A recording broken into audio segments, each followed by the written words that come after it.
Hi, I'm Daphne Ng, and I was just on Smarter Online Safety with Jocelyn King. And we had a chance to talk about real stories of cybercrime around the world, about voice cloning as well as deepfakes, and how AI is actually accelerating the pace of online safety.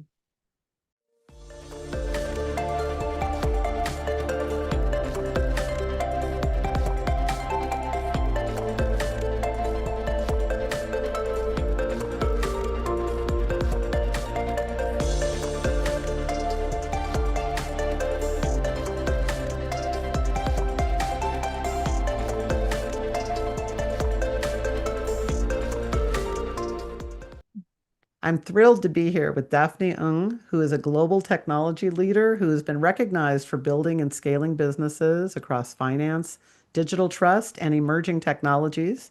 She's currently head of international business for a global technology company, and she has over 15 years of bridging innovation, governance, and cross-border growth globally. And she's spanned corporate banking, entrepreneurship, and digital transformation, from pioneering digital trust solutions to driving strategic marketing expansion. She's based in Singapore, and she has done business and expanded businesses across Asia Pacific region, Europe, and the Middle East. She was named one of Singapore's 100 Women in Tech and Asia Pacific's top 10 women in fintech, which is for financial technology.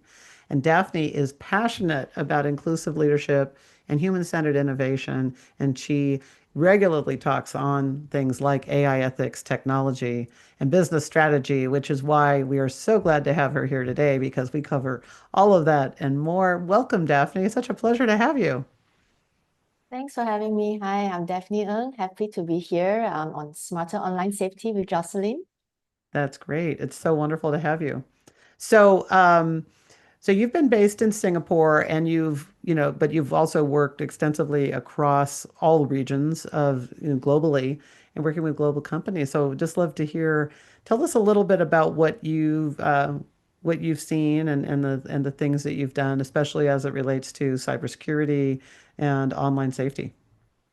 Yeah, I mean, the more prominent topic, in Singapore, Asia, and globally, when we talk about like online safety, Hmm. really is about cybercrime, for example, Yes. how scams have been evolving, for example, and how we are seeing a lot of like different and more multiple digital type of vectors in Right. terms of attack surfaces, multiplying in the last, 10, 15 years. So the way that, we view cybercrime, online safety, and even scams have now also evolved over Right. the years and across this region. Right. Well, and working in a cybersecurity company, you see Mm. a lot and stuff like that. So what Mm. what do you see as some of the trends? I mean, we talk on the show here about what's Mm. happening with Mm. AI technology, AI capabilities in the Mm. hands of cyber criminal rings, Mm. individual hackers, nation state Mm. actors, Mm. all of the entities that make up the cybercrime community. And what are some of the things that you're seeing? And then as you're talking about them, I'm curious, are they unique? Is there something unique to Asia Pacific region, or is Mm. it just representative of what's happening globally? I would think that globally it's quite consistent in Yeah. terms of how it has evolved from more direct type of channels. For Hmm. example, we were previously exposed to maybe e-commerce scams or Right. direct calls impersonating, for example, government officials, right? That still happens, but what we are seeing, as a shift, not just, in this region, but globally, is also around how they are using different social media channels, right? Whether it's Interesting. it WhatsApp, Hmm. social media like Facebook, or like very mass communication type of channels like Telegram. Yes. So yeah, Telegram comes up a lot. yeah, yeah. So I guess the idea of not say the idea, but I guess the way that they're doing it now is to layer direct channels with social engineering via technology and all these mass communication channels to hit the scale Right. of how they want to do it.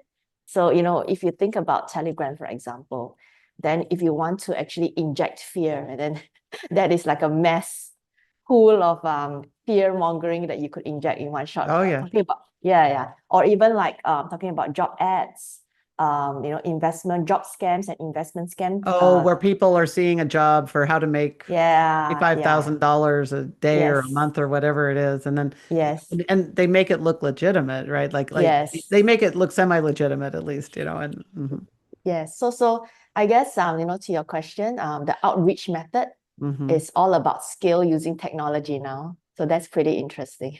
right. And all of those scams we're seeing in the United States as well, Mm, yeah. and same thing with government. Just the government entity is different. It's the IRS or something here in Mm. the US, but it's the same scam, different different Mo tailoring to the region that it's in. Yeah, we're also looking at, I mean, of course, like in terms of mode of delivery, right? Yes, And we're talking about scale, then, how are they like now embedding malware and, phishing kind of emails, right, right? For us to click on the go. And it's interesting, right? Because it's also playing on the sentiment that, all of us, we're on our mobile, we're always on the go, we're always right. in a rush, right? hmm And then, without thinking deeper into before I click on the link, do I verify first?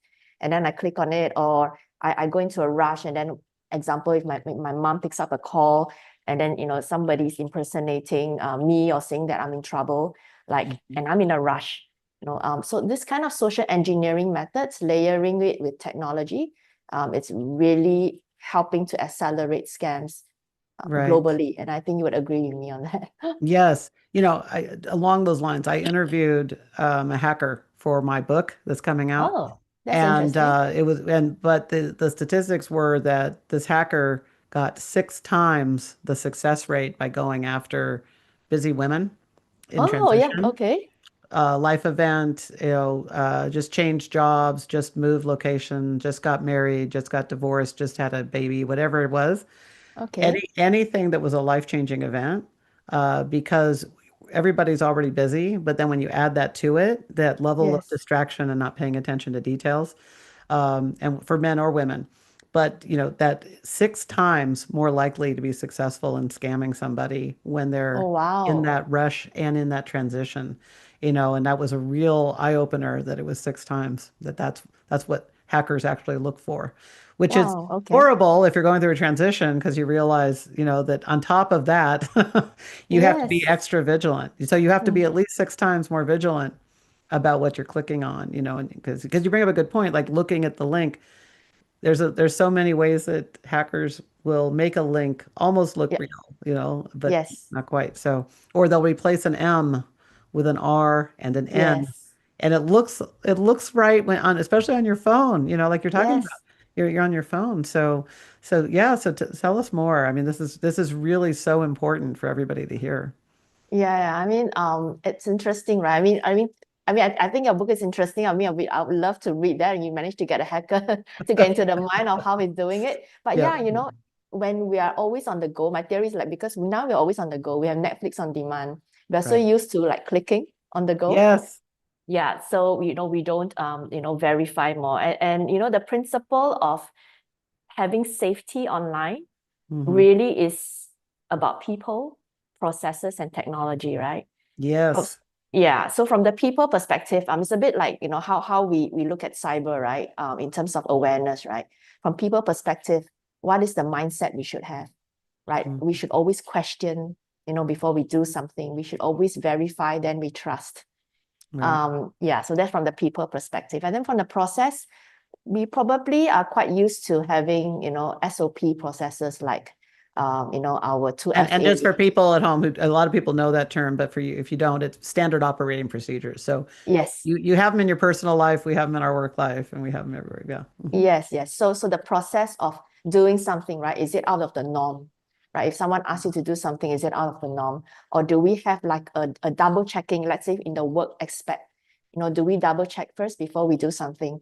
Right. And then of course with technology, now it's about even AI fighting AI, could we even detect syntactic voices, Right. Right. And the calling through? research is in. The research is in that we can't. We can't. We kind of, yeah, yeah. So it's interesting that you mentioned that, right? Because I think last year in Singapore, we have this cybersecurity agency called CSA, and there was a survey done last year in terms of how respondents or how we are able to detect deepfakes versus legitimate media or videos, right? Got it. Can you spot the difference, basically, right? Is that, Yes, yes. yeah, okay. And the interesting thing was, from that survey, right, while 8 out of 10 respondents are fairly confident that, they are able to actually decipher based Mhm. on example like suspicious text or based on like, unsynchronized like lip syncing.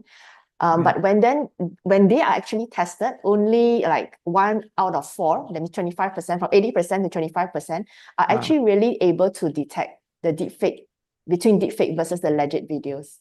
So 65% of people are kidding themselves, basically, is what that means. And so that means you have a better chance of being wrong about detecting it than you have of being right. Is the takeaway Um, for everybody. So, well, I think the other takeaway is also that, we may not actually be very aware of how powerful technology is now. mhm. Technology for good and could be also abused because it's so good, and yeah, and then with our Oh, that's naked eye, interesting. Say a little more yeah, about that. That's a really good point. Yeah. yeah. I mean, like, through this survey, right, it really, talks about the era of how even now, like the live meeting I have now with you or live coverages can even be faked, Right. right? So the concept, recently I read about proof of human, right? It's super interesting because now, we actually have to, with AI, we have to prove that me and you now having this you know Right. podcast now, it's not Right. a fake, right? Because you are a presenter, Jocelyn, you appear everywhere, your Right. voice is recorded, your face is Mhm. recorded. Oh, it's um very easy to come up with a deep yeah, fake of me. Yes. yeah. And remember, we were also talking about this recent case, I don't know, is it last year or this year, about this Hong Kong company where a personnel had to transmit $25 million worth of payment. And then, and how did that happen, right? He received an email, from what I read, he received an email, relatively suspicious. But what happened was he went into this video call with all the executives. Right. And basically, it was a recreation of all the online profiles to Right. convince him that it was a legitimate transfer that he had to do. Right. So I want everybody listening to think about that. Imagine getting called into a meeting at work, Yes. or, if you don't work currently, but you did, or you're part of an association or whatever. Just think about being called into a meeting and there's everybody Yeah. sounding the way they sound, Yeah. speaking the way they speak, same speech patterns, recognizable. And there were was there five of them? Was that how many were in there? I think something like that. I think from the Something like that. picture, like six or But seven, yeah. yeah, okay, but imagine being in a room full of people and then Yeah. finding out later you were the only human in the room. That is Oh, yeah. that this is science. This is not science fiction. This is Yeah, AI it's, fact in 2025 and 2026. yeah. I mean, that's scary. And coming to think of it, right? Like 90% of us are visual creatures, Yes. right? So seeing is believing, right? So Mm-hmm. we may not believe when we read the text, but we're seeing, all the faces, the familiar faces. So that, yeah, that's interesting, right? In terms Right. of like how online safety right now is like being hugely eroded with the advancement of technology. Right. Yeah. So I guess we have to change. There's this old adage that's been around forever, which is I'll believe it when I see it. And now we're gonna have to change that to I'll believe it when I verify it. Yes, yes, yes. Always question, I think there's a bumper verify. sticker in there somewhere.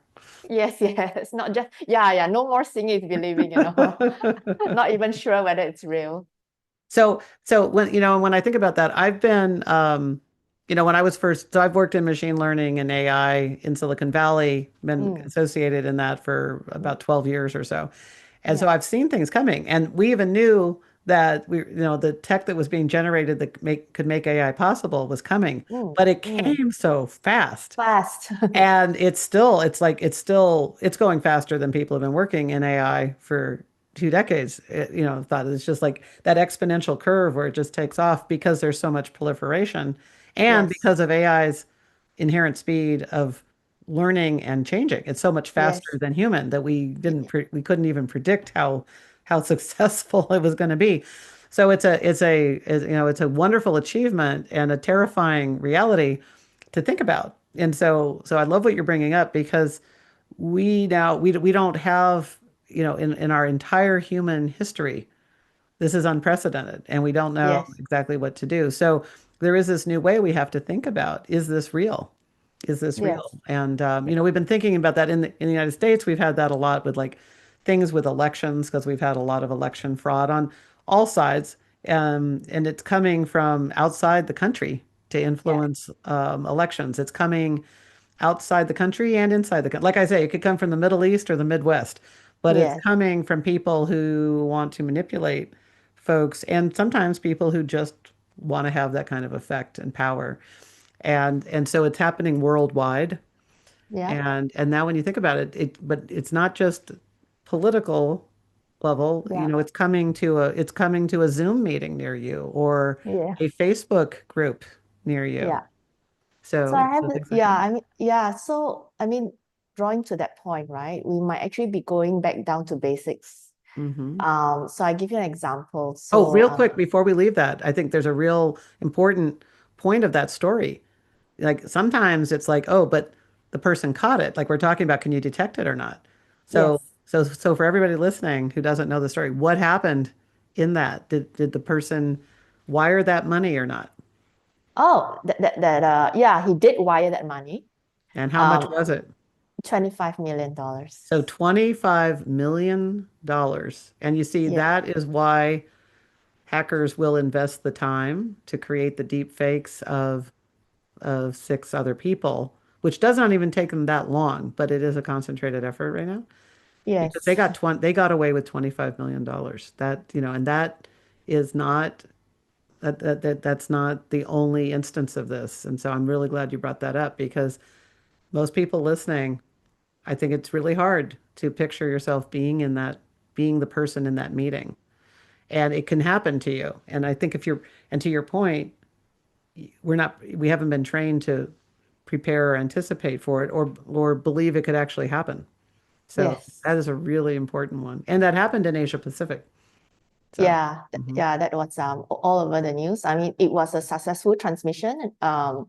Haven't read whether it was caught eventually, but yeah, it was successfully transmitted out. They were caught, but I don't think the money was recovered. There was criminal Oh, justice, but not financial recovery. So that can be nobody wants to be the person that accidentally loses $25 million worth of yes, yes, company's yes, money. yes. So that's great. Yeah. Okay. But so now please go on. I didn't mean to interrupt you, but I just wanted to make sure everybody knew that story. Yeah, yeah, yeah. So all these stories also point back down to basics, right? I was mentioning. Hmm. So can tell you a story, a actual one that happened to me and my ex Oh, staff. oh, wow. Yeah, so because on social media like on LinkedIn and all that, probably they knew that I was traveling to Australia, for a conference. Uh-huh. And then my ex staff in Australia actually received a WhatsApp message and an email, right? Saying that it's me, like I'm from an Australian number, and then from an email, and then asking for that one particular one was to email, one of them was to email her to ask her to purchase a Apple gift card, the usual Mm. one, to purchase a Right. gift card, Right. and then to say that because I wanted to reward some employees in the company, Hmm. and my colleague fell for it. Right. Well, Yeah, because people who work with you would know that, well, of course you would want to do something like that. And you're traveling. no, because And she's new, so she did okay. not know that, the intonation of the email. She wasn't familiar with that, and I Hmm. was probably in the air, so she could not verify. Right. But yeah, yeah. So it They happens, right? probably they probably even knew when you were in the air. That's the other thing. They can tell from Yeah, travel yeah, yeah. schedules and stuff. So, Yeah, mhm. exactly. So when I said, back down to basics, I even like now tell my mom, right? If anyone ever calls her and says that I'm in trouble, or something doesn't sound right and I'm overseas, right? Ask for this verbal password that I have with her, which is like Right. my favorite local food, right? Right. So yeah, so I'm not sure, like maybe But we it have has to to be go back. something that nobody would know, like a No, pass, and so a passphrase, right, is what everybody needs to yes, have. And not to write it down or you can't store it digitally because it can get hacked out of your phone or your laptop. So you can't you can't have it hidden because it can get found, but you want to have that agreement offline with your Yes. family members and as you're pointing out very well with your team, in your work environments, you have to have this. Yeah. So I mean that story that I had was when I had my running my own company. And it was interesting, right? Because when you're running your own company, I had to do previously I had to do a lot of like all these kind of profiling. I did a lot of these conferences as well. Right. So yeah, so then we had to really, have this employee awareness training vigilantly after that. Wow. Wow, that's great. And that must have been, I mean, that was a training, not intended, but that certainly was a training that everybody got to learn from.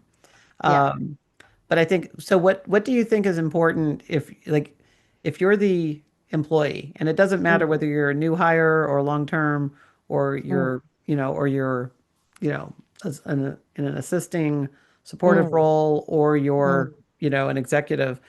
mm. But what do you recommend is what people should do when they're seeing something on chat? How should they pay attention and how should they react to anything to make sure that they're verifying it? Yeah. So my career started in banking. When we were in a bank, we had a lot of these trainings. Hmm. It's always consistent, right? It's all about like, for example, if I were to be a bank officer, for example, from that scenario, right? Right. And I have a customer that's urgently asking for funds, right? The, Hmm. the, the thing about urgency, it's quite consistent, whether it's someone asking a customer asking a bank for it, or a scammer calling you and then asking for something urgent.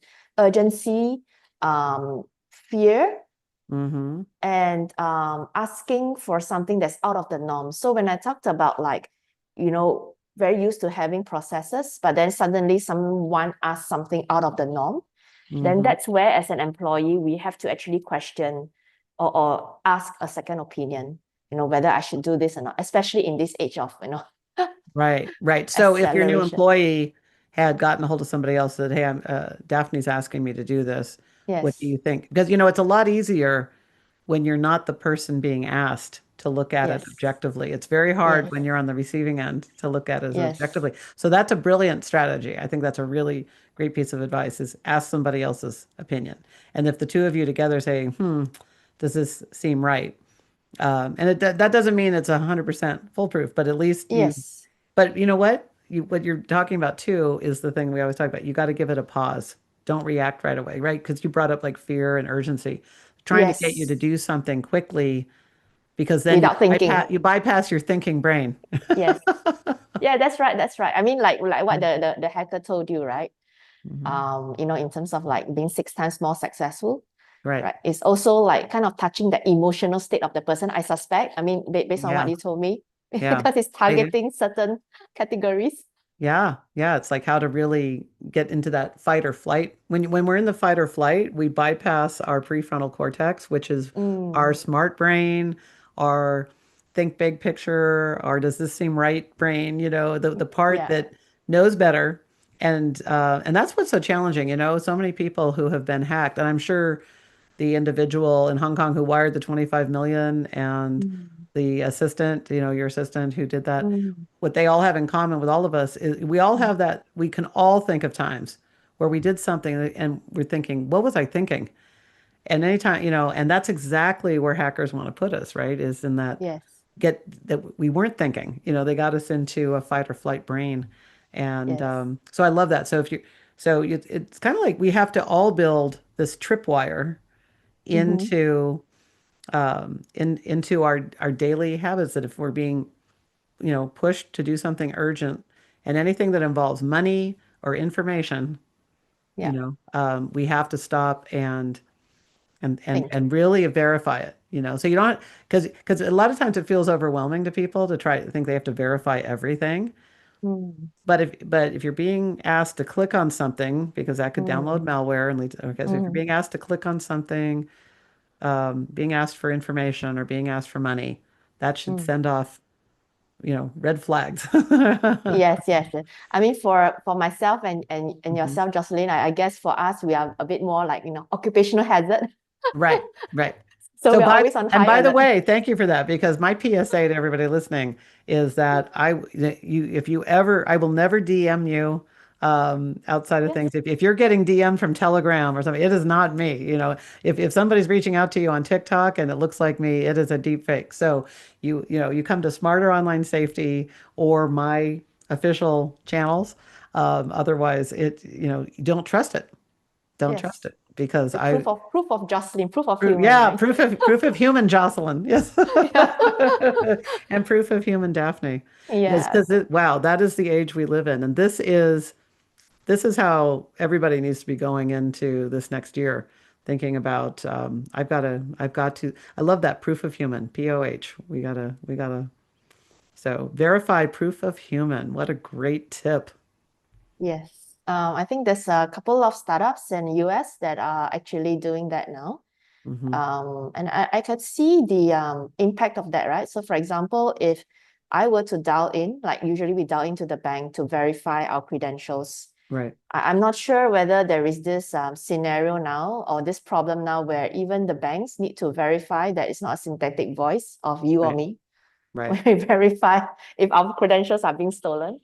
right. I don't know. Yeah. So Well, that's a yeah. great point. In fact, a lot of people are doing the voice activation so that they can be safer. But I will tell you that cybersecurity people do not do voice activation because it's so Mm, easy to create a synthetic version and then play it, and it's a way to get into your accounts. So the folks the us cybersecurity people are mm, like, I'm not, my voice is out there yes. on the internet. So I'm not going to use voice activation because it's kind of like letting people Use it. see my pin, Yeah, yeah. See your So- pin. Yeah, yeah. I'm just wondering like how advanced now the voice verification technology is. Not sure. Well, and I think that's the challenge is there's so many voice technologies out there that the banks and stuff Mm, are adopting. And so some of mm, them could have cutting edge that are really good at being able to detect whether it's human or mm. not. But Yeah, the others that have older technology, and these are A, they're expensive, and B, they take a while to deploy. We all know anytime you're deploying something system yeah, wide, it's got to be tested and vetted. So it takes a while to implement new things. yeah, And that's hackers are always taking advantage of the slowest, the last one in, and yeah. the slowest to adopt because they've got lead time. And so Right. that's really good. So you want to be careful about using, in this day and age, using something that's voice activated or Yeah. anything that can be now easily cloned.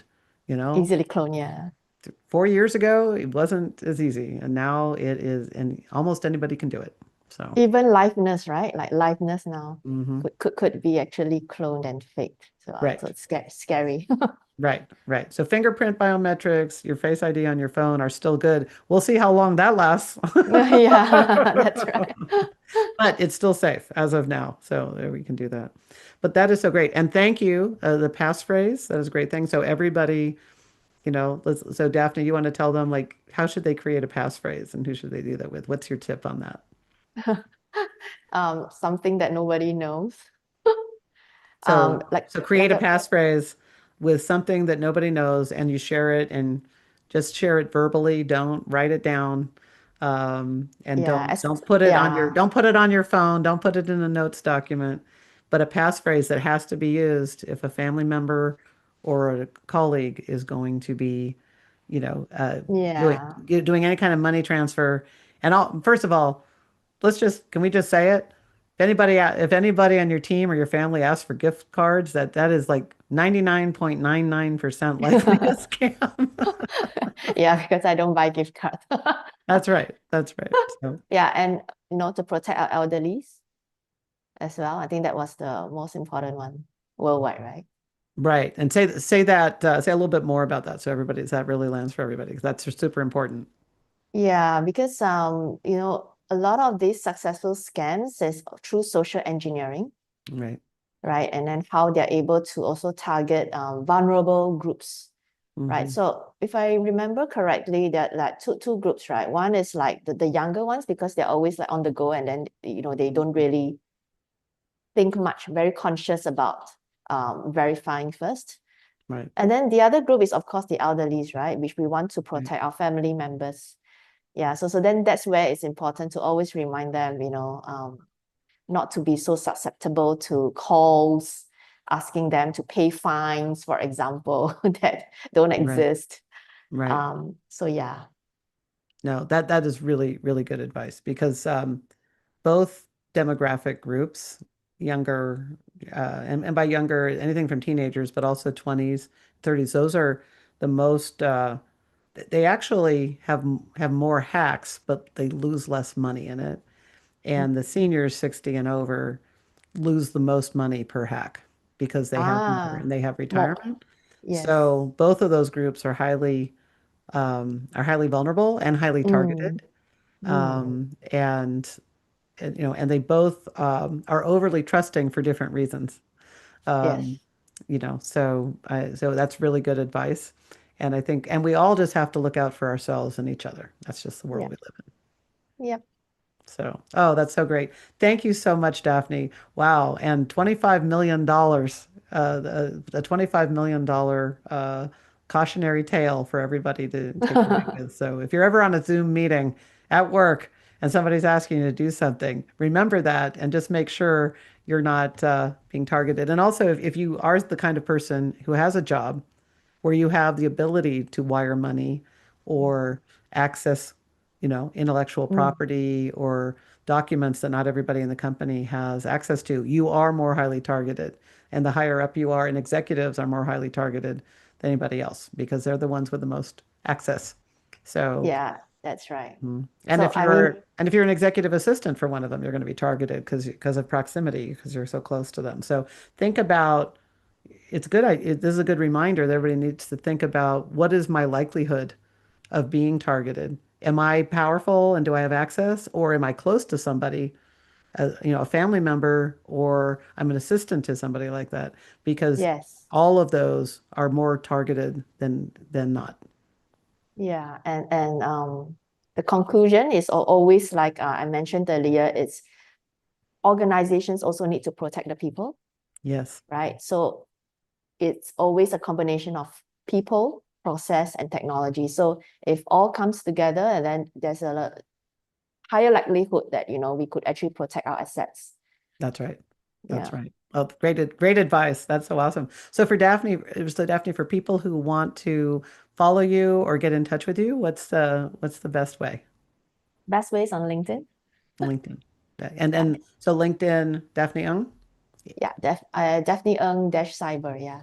dash cyber. There you go. And Ung is NG. Thank you so much for joining our podcast today and giving us interesting stories and great advice. So appreciate you. And and just loved having you on the show. Thank you everybody for tuning in. And if you like this episode, and if there's something in here that your friends and family or colleagues need to hear, please share it. We want to get the word out and help as many people as possible. You also help us in our algorithms be able to reach more people and get information to them. So if you like it, subscribe, share. We appreciate you. And until next time, stay safe, stay sane, and stay ahead out there.